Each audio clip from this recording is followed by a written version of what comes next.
the one thing we need to do is to deal with climate change. My argument would be, I guess, that climate change is the defining struggle of the 21st century. Win it, and a viable future remains at least a possibility. Lose it, and everything is lost.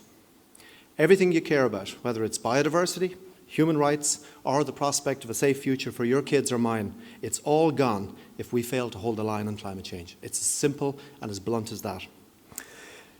We need, globally, immediate, radical decarbonisation of every sector of our societies and our economies, including our food production systems, all of them. Sector by sector, when you break it down, we can do this.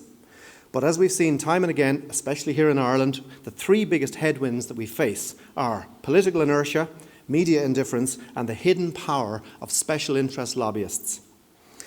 I think there's this idea that if we can tackle biodiversity loss, which is a good thing, we can reverse much of the damage and restore many areas to pristine condition. And of course, there's a lot of truth in that statement. However, there are limits to what we can do. And let me explain. And I'm going to explain through the filter of the Loquillo rainforest in Puerto Rico. It has benefited over the years from extensive protection, and it appeared, at least to the untrained eye, to be pretty much in pristine condition. That was until a study was published last October by the US National Academy of Sciences. What they found was 98% collapse in the number of arthropods in the forests compared to the 1970s. So in 40 years, practically all insect and invertebrate life in this otherwise pristine forest has disappeared. So what happened? We can't even blame the pesticides and the fungicides and the herbicides in this particular case. So what happened? The rainforest temperature in this period has increased by 2 degrees centigrade as a result of global warming. This seemingly small temperature shift has disrupted the forest food web.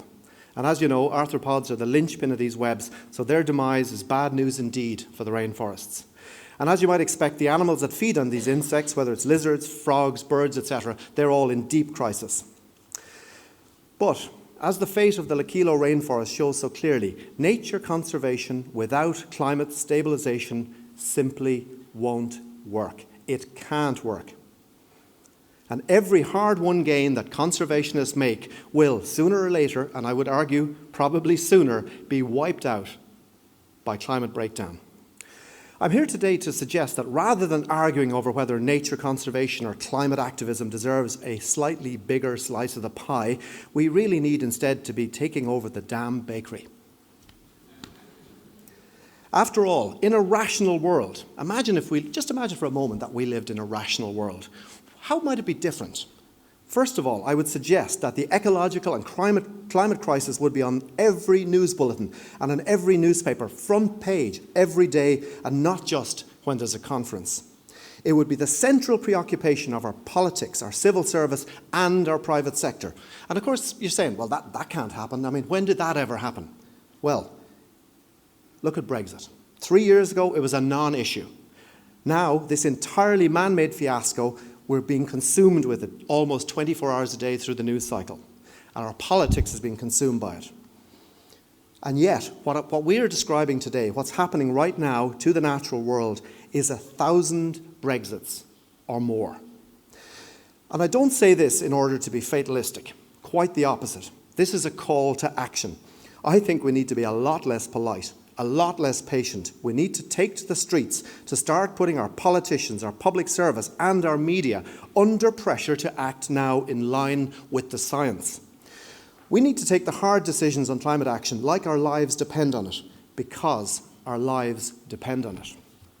I'm going to finish up. I mentioned earlier how this is all really simple. This is child's play to understand these issues. So I'm going to finish up by mentioning a remarkable 16-year-old Swedish climate activist who I'm sure many of you have heard of, called Greta Thunberg. This young woman has descended like a thunderbolt, and she's inspired the global school strike movement.